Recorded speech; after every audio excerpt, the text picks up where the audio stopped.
Insiden ambruknya jembatan di Desa Tambak Boyo, Kecamatan Tawangsari, Kabupaten Sukoharjo menuai banyak reaksi.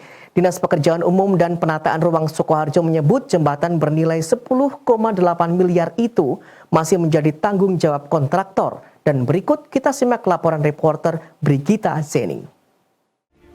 Inilah konstruksi jembatan yang terletak di Desa Tambak Boyo, Kecamatan Tawangsari, Kabupaten Sukoharjo yang ambruk pada tanggal 31 Desember 2021 lalu. Jembatan yang menelan biaya hingga 10,8 miliar ini merupakan jembatan gantung yang diperuntukkan bagi para pejalan kaki, pesepeda, dan sepeda motor untuk melintasi di Sungai Bengawan Solo. Jembatan sepanjang 120 meter dengan lebar 1,8 meter ini dibangun murni dari biaya APBD Kabupaten Sukoharjo. Pembangunannya diusulkan oleh pemerintah desa setempat untuk menghubungkan Duku Blerong dan Duku Tambak Boyo. Sebab selama ini warga setempat harus memutar sejauh 5 km untuk menyeberangi Sungai Bengawan Solo. Pemilihan struktur jembatan gantung bukan tanpa alasan. Dinas Pekerjaan Umum dan Penataan Ruang atau DPUPR Kabupaten Sukoharjo menyebut perancangan konstruksi jembatan mempertimbangkan aktivitas lokal masyarakat dan efisiensi biaya. Dilihat dari kebutuhan, itu rutinitas yang dibutuhkan aktivitas warga setempat. Aktivitas untuk kegiatan-kegiatan mungkin ekonomi masyarakat, mungkin petani, kerukunan dua di desa tersebut. Jadi aktivitasnya ada aktivitas lokal, dan aktivitas lokal itu kebanyakan ya kita mobilitasnya kita memakai kendaraan-kendaraan yang ringan. Selain itu juga biaya, karena kalau yang kita memakai yang jembatan agak besar biaya akan lebih tinggi itu. Sehingga kita gunakan atau kita rencanakan jembatan yang jembatan model gantung dengan lebar 1,8 dengan bentang 120.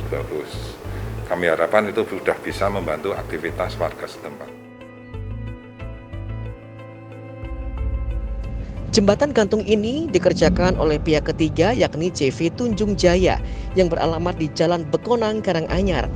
Saat insiden lepasnya tali seling baja, jembatan itu masih dalam tahap pengerjaan dan menjadi tanggung jawab kontraktor. Ketika dikonfirmasi, DPUPR Kabupaten Sukoharjo menjamin mutu dan kualitas material yang digunakan oleh pihak kontraktor. Untuk masalah keamanan, kami sudah buka, jadi ini untuk material dan lain sebagainya kan sudah dihitung oleh konsultan yang berpengalaman. Itu kami dengan pengalaman konsultan perencana itu, saya yakin itu sudah secara material dan struktur mampu. Karena hitung-hitungannya mungkin dari kebutuhan kapasitas yang akan lewat di situ, dia terjemahkan ke strukturnya gitu. Jadi kita percaya bahwa itu sudah dihitung secara seluruh oleh konsultan perencana. Saya yakin masih aman. Itu.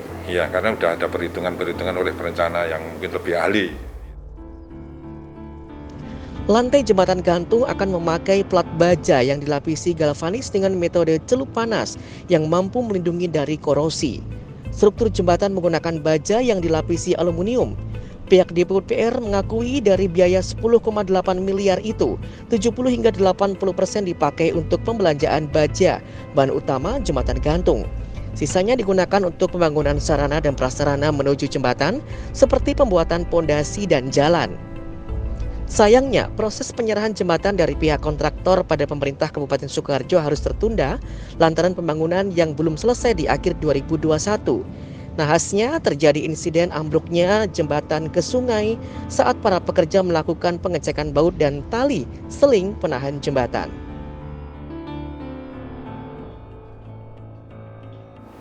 Insiden kemarin itu ini kan masih masa pelaksanaan oleh rekanan, oleh yang pelaksana atau mungkin rekanan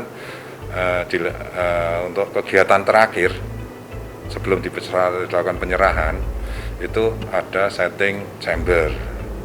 salah satu kegiatan di situ menurut yang kami ketahui itu ada setting seling dan setting plat chambernya itu. Jadi itu hari pertama dilakukan setting yang dilakukan oleh tenaga dari rekanan itu.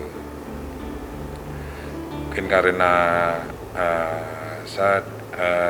setelah setting seling tersebut, pas dilaksanakan setting seling terjadi ikatan di selingnya, ikatan yang untuk mengikat seling itu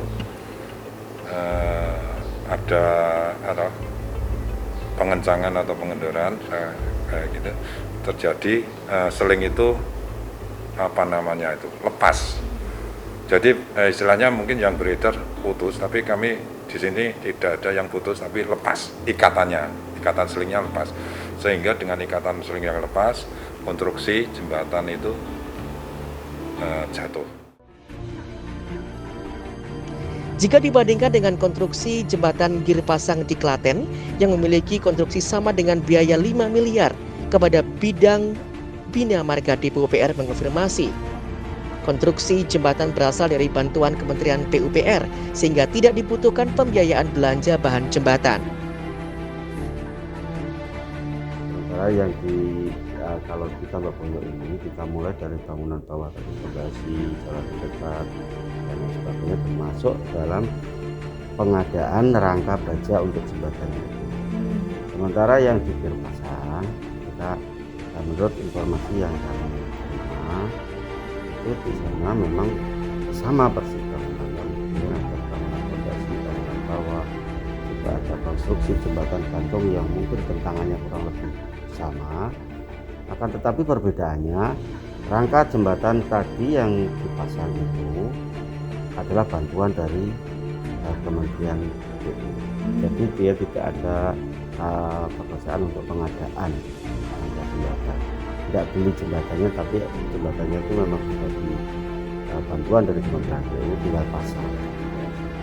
Jadi memang perbedaannya di situ. Kalau di Tambak Boyo kita harus beli rangka jembatan itu, kalau di Giripasang itu rangka jembatan sudah mendapat bantuan dari Kementerian.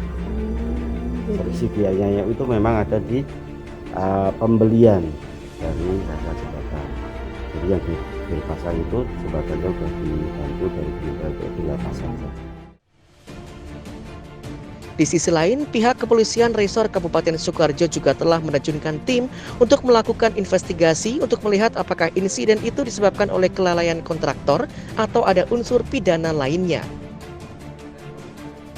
Merespon hal tersebut, kita juga menurunkan tim untuk melakukan klarifikasi, penyelidikan terhadap pelaksanaan di lapangan, kemudian juga para saksi-saksi yang mengetahui hal tersebut. Tentunya ini untuk membuat artinya penyelidikan adalah serangkaian tindakan yang kita lakukan ya untuk mencari dan mengumpulkan informasi, mungkin bukti-bukti apakah ada unsur-unsur pidana di dalamnya. Ya, ini sedang kita jadwalkan, artinya kita jadwalkan dengan para saksi nanti untuk kita klarifikasi.